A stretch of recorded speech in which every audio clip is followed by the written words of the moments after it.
Hello guys, അപ്പോൾ നമ്മൾ ഇന്ന് പിഷാരികാവിൽ പോവാണ് കേട്ടോ. നമ്മുടെ ഇവിടെയുള്ള ഏറ്റവും വലിയൊരു ഉത്സവമാണ് പിഷാരികാവിലുള്ള ഉത്സവം. ഞാൻ ആദ്യമായിട്ട് പോവാണ് കേട്ടോ. അപ്പോൾ ഞാൻ ഒരുങ്ങി കഴിഞ്ഞിട്ടുള്ള പ്രഹസനാണ് നിങ്ങൾ കണ്ടത്. ഞാൻ 3-4 വർഷമായിട്ട് ഇവിടെ ഉണ്ടെങ്കിലും ഞാൻ ഫസ്റ്റ് ടൈമാണ് ആ ഉത്സവം കാണാൻ പോകുന്നത്. ഭയങ്കര തിരക്കായിരുന്നു. ഒരുപാട് ആൾക്കൂട്ടത്തിനിടയിൽ നമുക്ക് നിൽക്കാൻ പോലും സ്ഥലം ഉണ്ടായിരുന്നില്ല. അപ്പോൾ ഞങ്ങൾ വൈകുന്നേരം പോയ സമയത്ത് ഒരുപാട് വരവുകളും കാര്യങ്ങളൊക്കെ പോകുന്നുണ്ടായിരുന്നു. ഇളനീർ വരവ്, രാവിലെ ഇതിൻ്റെ താലപ്പൊലി വരവൊക്കെ ഉണ്ടായിരുന്നു കേട്ടോ. അത് കാണാൻ എനിക്ക് ഭയങ്കര ആഗ്രഹമായിരുന്നു. പക്ഷേ അൺഫോർച്ചുനേറ്റ്ലി പോകാൻ പറ്റിയില്ല.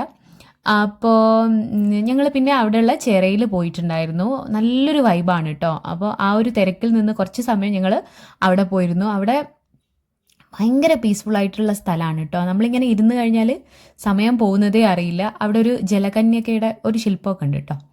അപ്പോൾ ഞങ്ങൾ കുറേ സമയം അവിടെ ഇരുന്ന് സംസാരിക്കുകയൊക്കെ ചെയ്തു. അത് കഴിഞ്ഞിട്ട് പിന്നെ സന്ധ്യ ആയപ്പോൾ നമ്മൾ അമ്പലത്തിലൂടെ ഒന്ന് പോയി വീട്ടിലേക്ക് പോയി.